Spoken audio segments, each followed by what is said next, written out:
Alright, well, it's now fucking 5 in the morning, and this has turned into, like, the shittiest technical video I've ever done. But I feel like you guys get some bonus content out of it. I mean, it kind of turns into, like, a much longer thing. It's 5 in the morning, so I don't know how long I can possibly go. I was on a conference call with people in Spain. Totally unrelated to what I had posted about earlier. Yeah,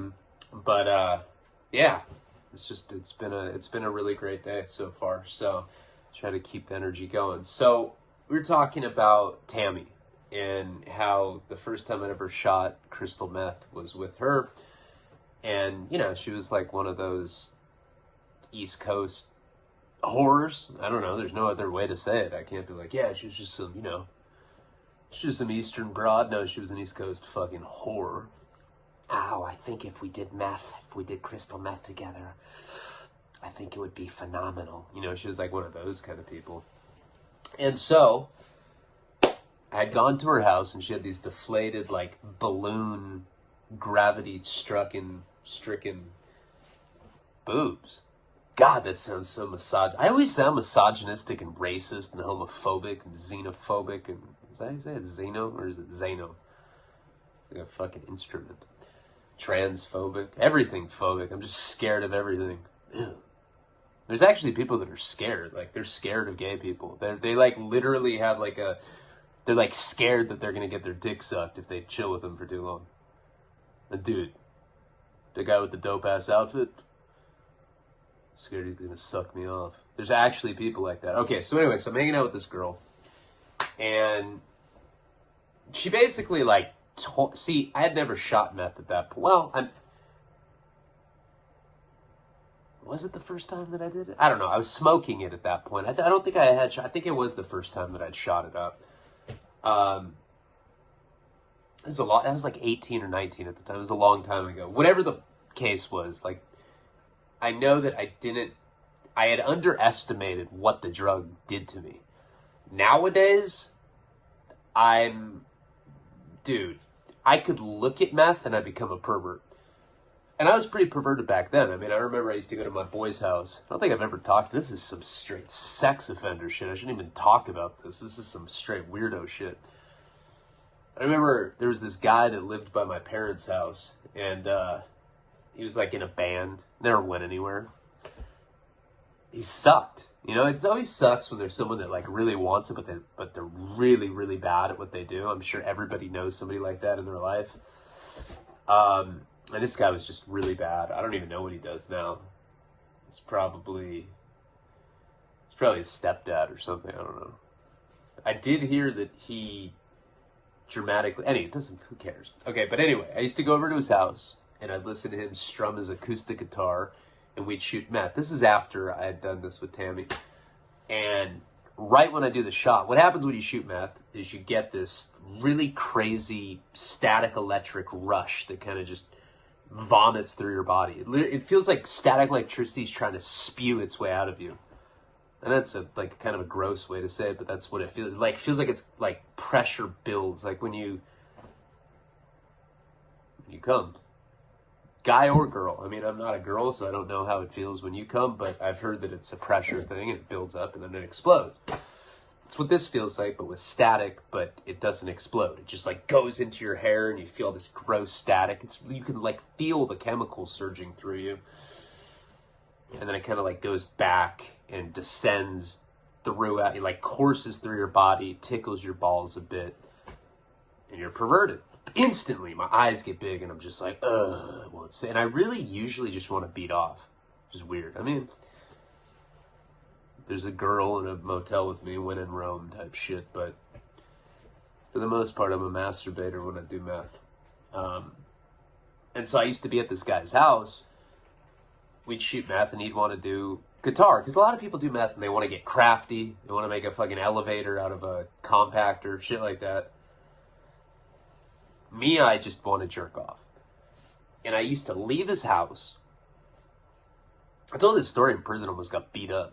Like, you did that, fool? I was like, yeah. They're like, that's fucking gross, fool. You're a fucking weirdo. I was like, yeah. hey, we should fucking bunk up together, fool. I'm like, huh? So I used to slam meth with him. And he lived probably, I don't know, 10 minutes, 15 minutes from my parents' house. So I'd be like, hey man, I gotta go home. Because I'm always one of those guys that like gets put on restriction with my homeboys. Like if I'm like at a motel, hey, don't let Leone in the bathroom, dude. He'll beat off. I'm like, what? And I'm all twacked out. And then it's like extra awkward because you're already like hyper paranoid from being on the meth. And now like all these like random toothless skinheads like know that you're a masturbator. They just all kind of look at you and yeah, it's creepy. So I'd leave this guy's house and I'd walk to like random houses, go to the backyard. You know, in Santa Barbara, it's not like other areas where it's like houses close together. In Santa Barbara, a lot of houses are spread apart. There's a lot of areas like that. I'm just saying that's how Santa Barbara is for the most part. So I go to these spread apart houses and I go in the backyard, take off all my clothes. I'd lay naked and beat off in someone's backyard, hoping that I might get caught. Hey, fool, I wanna fucking beat you up for saying stupid shit like that. You're fucking disgusting, queer. Queer? I don't know why I did that. That was when I was like 18. I really regret talking about it now, but whatever. It happened. Who gives a fuck? If that gives you an idea of like how horny it made me. So with Tammy, I didn't know that, you know, when I smoked it, yeah, I got horny. You know, you get in this like weird hypnotized sexual trances where like you can get a blowjob for like literally 10 hours. You don't even have a boner. It's just like, but like everybody's in like robotic like movements. Like, you know, your girl's just like, for like hours. Like, to the point where you're like dehydrated and it like could kill you. You could like die from sucking cock. You just like completely sweat out from your pores while you're doing that. So I didn't expect any of this. I mean, I didn't know that shooting it was like 100 times more horny. Hornier. More horny. 100 times more horny. Doesn't sound right. Makes you like 100 times hornier. So I ended up shooting it with Tammy, who, by the way, before she made the meth up for me, and meth isn't like heroin, where you put it in a spoon and you cook it. You can't even do that when you shoot meth. You just break. It's like little, kind of looks like shards of glass. Depends on what kind you do, but the crystal meth that's popular now and that was popular back then too. This is kind of after Crank had his heyday when all the truckers were doing that. For sure, butt fucking at truck stops and listening to drug stories. During this period, it was like these little shards of glass. And what you would do is you would take the plunger off of your syringe, crush it up, you put it in like a spoon, you'd add water, and it's water soluble, so it would like turn into this like syrupy, just like, you know, beat off fuel. And then you draw it up, and it's kind of like a clear shot, and you shoot it. So she already told me before she even made up the shot that her intentions were to have sex with me. And I'm looking at her like, you know, appalled. I'm like offended at this old woman. I was like 18, 40. That seemed like straight predatory to me at that point. You know, now, like I said, my standards are different now that I'm old. I mean, I'm in a monogamous relationship, but when I was still playing the numbers, I didn't care anymore. There got to be a certain point where I was like, I don't give a fuck. I have like every STD besides AIDS. Who cares, you know? So she shoots me up with this meth. And I remember that static electricity thing that I was telling you about. I've never felt something that like intense like that. Nothing that was like that electrically sexual. And I was like, oh, I was like just, you know, it almost felt like being on ecstasy. You know, and ecstasy and like MDMA and crystal meth are very similar molecularly. God, lately I just haven't been able to talk. Suck. Fucking falling off, man. It almost feels like MDMA because like when somebody touches you, do you like come? It's weird. Like tap you on the shoulder. Oh, fuck! I came again, bro. You're doing too much, man. You're doing too much, you know. So I'm like sitting on her couch, and of course, the robe comes off. My girlfriend is at the other apartment, like 15 feet away from where we're at. I mean, we're in her apartment. Her kids are sleeping and shit. Yeah, trashy ass environment. But my girlfriend's just like the apartment over. So her bathroom comes off, and I remember she starts, you know, touching me, and I'm just like, ugh, you know, I'm way into it.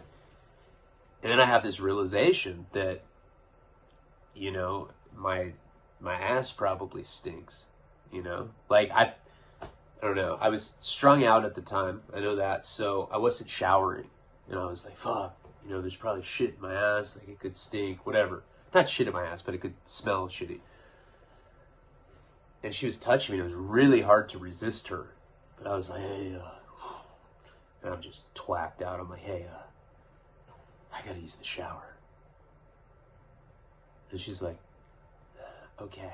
You know, she's all twacked out too. It's like we're these two, like, drugged out zombies. So I end up going into her shower and, like, I mean, literally just taking my pants off, boner. And I'm just like, and I start beating off, whatever. He already knew that was going to happen. But anyway, the point of going in the bathroom was trying to clean my ass. And I remember it stunk bad. And I could not get that. So it didn't fucking matter how much I scrubbed it. Like, I put a bunch of soap. It just really stunk. And I even got, like, a towel. I was, like, fucking flossing my asshole. Like standing, like, on the bathtub, you know, like, on, like, the edge of the bathtub, like, flossing my asshole with, like a beige towel that was, like, getting all shitty.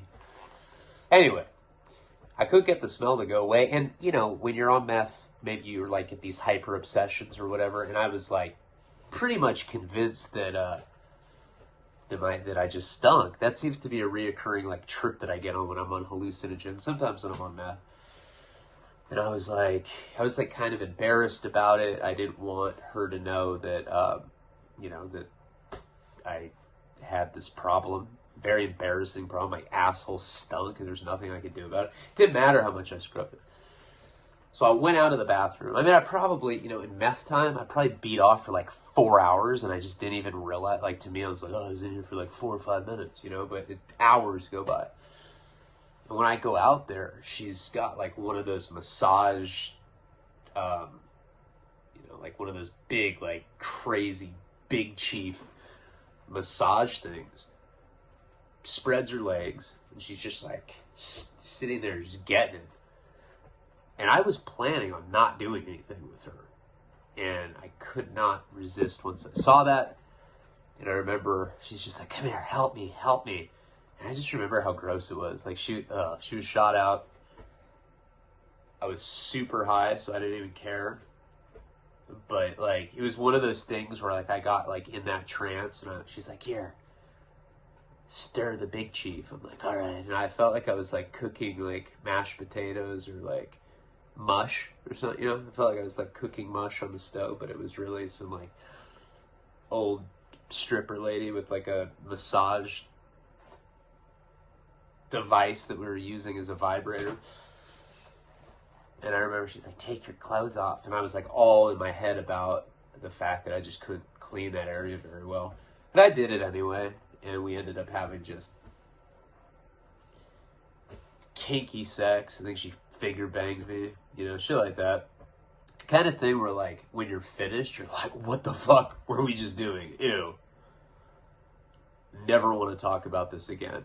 I think, you know, I was there for, God, I don't know. But see, it didn't matter because Kate's in the other apartment tweaking out on her face, whatever.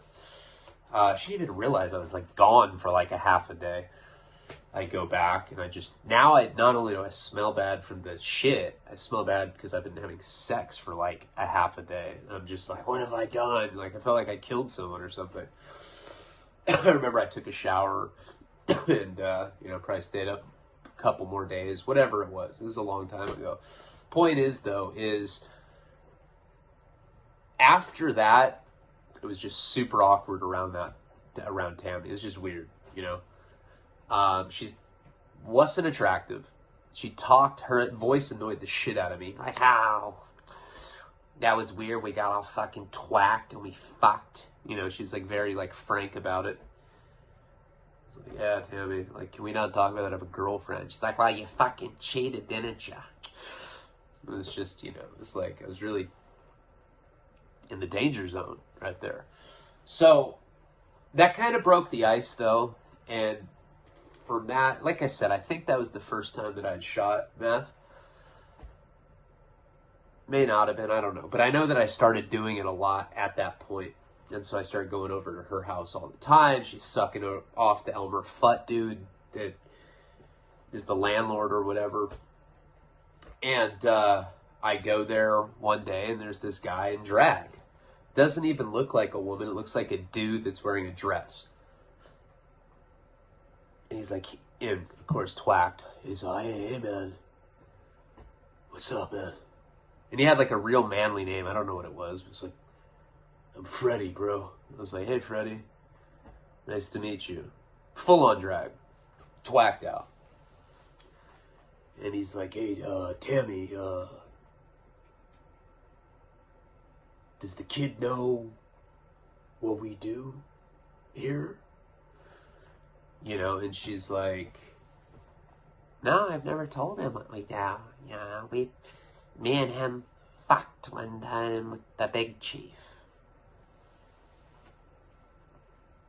They still didn't tell me, right? So I'm like, just, I don't know, I think I probably like did a shot of meth or whatever. So this guy starts, he's in drag and he just props his legs up on this computer, like on this table, on this desk. Starts whacking off. This dude in drag, I'm twacked. I'm like, oh, it's so weird. What's going on? Can I have another shot of meth? You know, and so like they're giving me meth and he's jerking off in drag, like on a webcam, you know? And she's explaining to me that that's how they make money. They make webcam porn, and that this guy's not even a transvestite, nothing. It's just, she's like, yeah, he gets more money when he wears the fucking shirt, you know, the skirt. When he's dressed like a woman, he makes a lot more money. They want to see him jack off when he's in full fucking drag. They're weird, babe. They're weird. Do you want to do it too? And I was like, So I started jerking off on the webcam. Not with the guy in the drag there, but I'd go over to her house, and basically what happened is she was like giving me free meth at that point because we're living in this apartment complex. Well, this guy Eric's mom was in Europe, and you know, they were basically they basically just were letting us stay there, but we didn't have any money. We had like no way to make money. A couple times, like, we had answered personal ads to like bone in front of like some weirdo Paisa guy. He always like drove the same like Honda, this like Honda with like these pink race stripes on. It was the weirdest shit ever. And like he'd come over and like pay us like $100 if we'd fuck in front of him, and he'd just like sit there. And yeah, I mean, I made some mistakes, you know. I turned out fine. But I started going over to Tammy's house, and like at first she's feeding me the meth for free. Of course, that's how all dirtbag drug addicts operate. And then once I'm nice and strung out on meth, you know, and you don't get sick off meth, but like you definitely don't want to stop doing it. You know, come down, have to think about all the fucking times you beat off in front of her webcam. I don't know who's watching the shit. And like a lot of times she'd suck my dick, shit like that. And Kate had no idea, you know. She's like, bring her another tweezer set and just come over and we'll do shit for the webcam. And so I did a lot of stuff. It was like super fucking perverted stuff with her, like sticking anal beads in her ass, shit like that, filming it. And yeah, I even started getting money, but it wasn't much. I knew she was ripping me off. She's like, you made $13 today. I do this shit for like 9 hours with her. I was like her assistant, you know, she'd jerk me off on there or whatever. Okay. So all of that background for now, fast forward, okay, all these years later. And like, the whole time that I was a drug addict, I never prostituted myself out. Never had that opportunity though. I don't know if I would, though. That's pretty gnarly. I don't know. I don't think I could do it. It's fucking hardcore. I don't know if it's worth it. I don't know. I always had, like, hustle in me, you know? Even shit like that. I mean, it wasn't that bad, sticking grapes up her ass and shit, whatever weird stuff I had to do. And sometimes I'd jerk off solo, but, like, she'd be there, like, rubbing my back. It was just weird-ass shit. God. That's why I don't like meth. I just, like, ugh, it's so yucky. But years later, when Jerry had first gotten busted for the heroin, or for being an illegal immigrant, is why he had gone to prison. I think he got busted with some dope too. I don't even remember. But there came that period where I was going down to LA and I was meeting prospective connections that I could buy weight off of. Like I said in the last video, you can't just go up to Pisces and Skid Row and start putting in orders for 10 grand. You got to kind of like, you know, ease into it, whatever. Somehow I was led to this woman, Lisa, that lived in Pico Rivera. And like I said, she was a meth addict, but she sold heroin. And she kind of had the attributes of a librarian. Very quiet, very squirrely, not hot at all, right? And, you know, she's like one of these women that would just do meth and just clean her little shitty cubby that she's living in. I don't even know what to call it. It was like, I guess like a 2-cubby, a cublex. It's like a cubby duplex. I don't fucking know. But, so I started hooking up from her. And so she, like I said, she sold heroin even though she was a tweaker. And I started going there and I started picking up dope from her. You know, we'd have to drive all the way from Santa Barbara down to Pico Rivera. She ended up becoming a connection that could actually facilitate large orders. And I used to go with Jenny. And, you know, Jenny was like one of those girls that everybody liked. You know, you could bring her around any kind of person. Didn't matter. Didn't matter if they were the most hardcore person in the world. Didn't matter if they were a Star Wars geek. She could like recite the whole Star Wars universe, whatever. That's just an example. I don't know. It's a random example, but she could basically fit in with anyone. She was chameleonic. She hit it off with Lisa right away. And Lisa, we always got the vibe that she was a lesbian, you know, and Jenny was bi, so, but Jenny, I don't know, we did hook up with that chick at Coachella. It was, I mean, that shit still haunts me. I feel like that was some sort of fucked up karmic punishment or something. It was really, really perverted and gross. But anyway, Liz kind of got the vibe that she wanted to hook up with Jenny. You know, she'd be like, hey, yeah, come here. Come into my room. And then she'd like show her like these bondage skirts and shit that she had. And like, it was always kind of like sexual innuendos. Is that how you say that? Sexual. I don't know why I'm having like verbal dyslexia the last few days. I just am. I don't know. I'm really excited. There's good stuff going on right now in my life. Sexual innuendos. I think that's how you say it. I don't even know. You know what I'm trying to say. You know, she'd be like inappropriate. Like, she'd be like, hey, Jenny, do you want coffee? Jenny'd be like, yeah. She's like, you want it black? She's like, sure. She'd like, she'd be like, you like that, don't you? She had this real, like, you know, Rosie O'Donnell kind of predatory thing going on. God, it's so offensive. Why do I say shit like that? I love lesbians. I don't know. I don't know. I'm just trying to make fun of them so you guys laugh at their expense. No piece of shit. She was like that though. She was like pretty predatory to Jenny, and so that's the vibe we always got. So we started hooking up from her regularly, and she got progressively weirder as time went on. I don't know how long. Like, to give you an example of how long we were hooking up from her, I couldn't tell you because that period is kind of a blur. I'm amazed that I can remember what I can remember from that time period. But it was probably, I sold heroin for 2 years. Consistently for 2 years. And I think I dealt with Jerry for about 6 months. Probably dealt with Lisa the first time. I dealt with her multiple times, but the first time, probably like 3 months.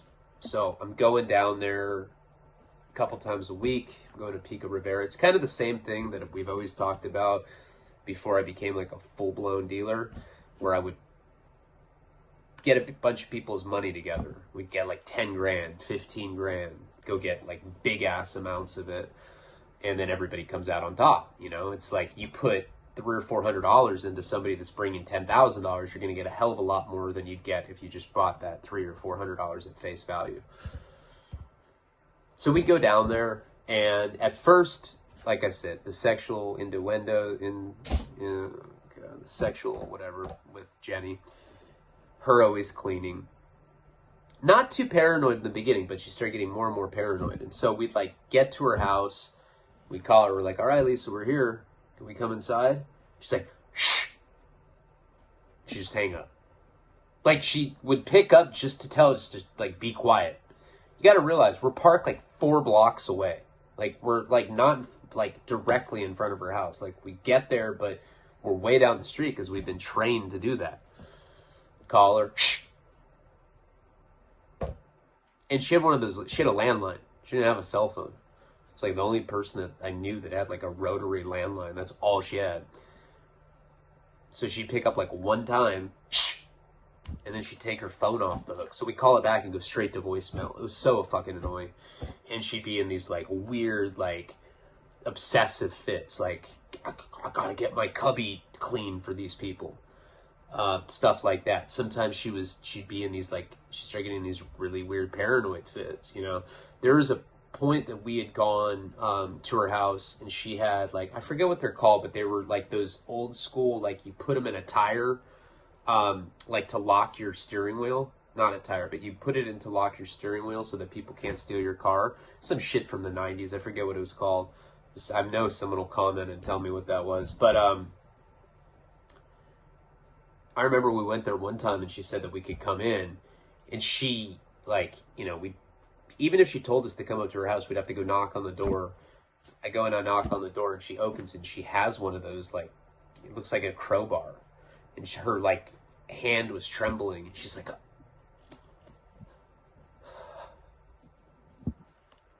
I'm pretty sure that the postal guy has been inside my house today.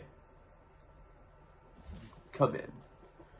And like we go inside, and there's like this, I don't know, like a, not even a, like a postcard that she swears up and down she didn't grab from the mailbox outside, but somehow was inside her house. So she's like on this trip that the postal worker is trying to kill her. So she has this like crowbar looking thing that's used to secure steering wheels.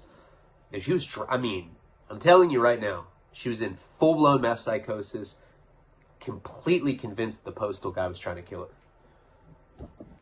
And she's like pacing, and she's just has this, she will not put this thing down. She's like, I think he knows I'm a woman. Oh, of course he knows you're a fucking woman. You are a woman. What do you mean? But like that I live alone. You guys can't leave. Okay, we drove from Santa Barbara. We drove like 2 fucking hours down there. She lived in this little space. Like, I think she had, I don't even know if she had a bed. It was like a 1-bedroom, you know? But she wouldn't let us leave. She started getting really weird. And like, she has this like thing in her hand, and she's like, well, look, I'm not going to give you guys the dope unless you stay with me, because I'm pretty sure if he finds out that I'm alone and that I'm female, he's going to rape and kill me. I'm like, isn't that a little presumptuous? I mean, what gives you the idea that he's going to rape and kill you? do you want your dope or not? So we had to deal with shit like that. You know, we had to end up staying at her house. So anyway, so she gets weirder and weirder. At one point, she gets on this trip that, like, we can't go into her house. Like, so she lived in, like, this 2-unit place, but there was, like, this long gravel driveway that would go up to. Like I said, we'd park. Normally with her, she was, like, very, like, I mean, she may have been OCD, like a ritual OCD kind of person, because she'd always make us park, like, a few blocks away. And then she'd be like, okay, call when you're 3 houses down after you park 4 blocks away. But there was, like, all these little phases to get to her house. So then we'd get a few houses away from her place, and we'd call her landline, and she'd be like, okay, what I want you guys to do is take your shoes off so that the other people don't hear you, because I don't want them to know I'm serving people. Okay, just hold on, time out. I don't usually do this, but, like, let me kind of interject a observation here. Okay, what's sketchier? A couple, a white couple, guy and a girl. Granted, we look like shit. We both had acne. We both weighed like 100 pounds. You used to call us the Skeletor twins. This is before I was on methadone, before I was obese. What looks sketchier? Couple with acne at like a completely reasonable time to be visiting someone, like 4 in the afternoon or something. Or a couple that takes their shoes off and tiptoes up this long gravel driveway. What looks sketchier? And you could not tell this lady this kind of logic. You couldn't be like, look, that looks dumb. It looks like you're on fucking meth. She's like, why? Why would they think I'm on meth? Because only people on meth have fucking weird rules like that. I can't wear the fucking shoes on the gravel driveway. Get out of here. Just started doing weird stuff like that. So eventually, it became this kind of thing where, like, it almost didn't seem worth it hooking up from her. Because with Jerry, even though we watched My Cousin Vinny, like, more time, like, I've watched that movie more times than anybody should have to watch. It's a good movie, but, like, he killed it. It's like, you know, like when you like a song, like, you have a friend that just can listen to it over and over and over and over again. I'm that friend. But it kills the song. Karina calls me the song killer. I'll find a song that I love, I'll blow it out in like a few days, and then I never listen to it again. I'm that kind of guy. I'm a piece of shit like that. At least with Jerry, though, like, I could sleep over. He wasn't that weird. I mean, once in a while he'd smoke crack and make me wear a disguise, but, like, nothing like this. This lady was out of control. So I kind of started considering getting new drug dealers, you know, new heroin connection. Because, like I said, it was like the juice wasn't worth the squeeze with this lady. It was like becoming too much. And it was also taking, I mean, like, we had to sleep over there that one time, and, like, she was just very unpredictable. So we started looking for other people. At one point, we had met her son, you know, and I don't know, he's probably 18, 19, young, but I think he was like a college kid, so I don't know, maybe he was like 21 or whatever. And this whole time that we had been dealing with her, she never even mentioned that she had a kid. And then one day we went there and he was just there. He kind of looked like her, you know, squirrely looking, glasses. Looks like he might work at a library, probably wears turtlenecks, listens to, you know, Neil Diamond, shit like that. Even though he was Hispanic, but still, Neil Diamond fans come in many shapes, sizes, and colors. It was really weird just with him being there. So this is during this process that we're, like, looking for other drug dealers. We'd start seeing this kid over there quite a bit. We never knew if it was really her son or not. I mean, she'd never mentioned him before. He was on meth. You know, he was always twacked out too. Always on the computer. You know, just being a weirdo tweaker you know, that's pretty common. You know, you go to like a tweaker house and the kid's just as twacked out as the parents or whatever. Unfortunately, that's just a really common thing in the meth world. So, as we're looking for new drug dealers, I kind of get to know him. I don't remember what this kid's name was. I can't remember right now, but, you know, kind of like out of the two of them, he was definitely the more sane one. And she got worse and worse. Like, it's so cold. I'm going to smoke inside. I can't even handle that. It's fucking out of control. You know, out of the two of them, he was like the sane one. So I'd like go over there and I talk to him, and he would always talk to me about cars, but I'm not a car guy, but like I know enough about cars where I could at least pretend like I cared. I'd be like, how many miles to the gallon does it get? You know, I'd ask like shit that you, like dorky, like non-car people would ask a car person, but that car people don't give a fuck about, you know? Like, they want to know, like, how many cylinders are in the engine and stuff like that, but, like, I wanted to know how many miles per gallon the car would hold. Anyway, we'd have conversations like that. So one time I get there, and she's acting weirder than normal. We park down the street. You know, she's not picking her phone up. After we get there, she took it off the hook, so it's getting a busy signal. God forbid we ever would just show up to her place without like waiting, going through her little, you know, scavenger hunt list of fucking things. Okay, go 4 blocks away, and then, you know, when you get by the house, go 3 houses down, and then take your shoes off, walk up the, you know, just this. It sucked. She was being way weirder than normal. Sometimes we'd have to wait for like literally hours. And that's what sucks. She was unpredictable like that. A lot of times when you have a drug dealer, you have to deal with bullshit. And you have to go through hoops like that. She got really good heroin. That's the one thing that was good about her. Her heroin was really, really good. So she took a lot longer than normal. And I end up, you know, finally, I told Jenny, I was like, you know what? I'm going inside. I don't give a fuck. You know, we drove down here. I think it had been like 3 or 4 hours at this point. You know, she'd have her phone off the hook, and then I would call it a bunch of times. Then all of a sudden it would start ringing again. Like she'd like put it back on the rack or whatever, and then nothing. So eventually we just show up to her house. I don't take my shoes off. I just go right up to her front door. I fucking pound on it like I'm a cop. I'm pissed. Like, I mean, this is anger. And the way I was, like, looking at it was, like, if we had a falling out right there and then, because we did get in arguments sometimes when I checked her on being a weirdo, it wasn't going to be a big loss because we were already kind of, like, exploring other options, like I was saying. Finally, she opens the door and tears are just streaming down her face. And she's like, oh, my God. I forget what his name is, but she was trying to tell us that her son got killed.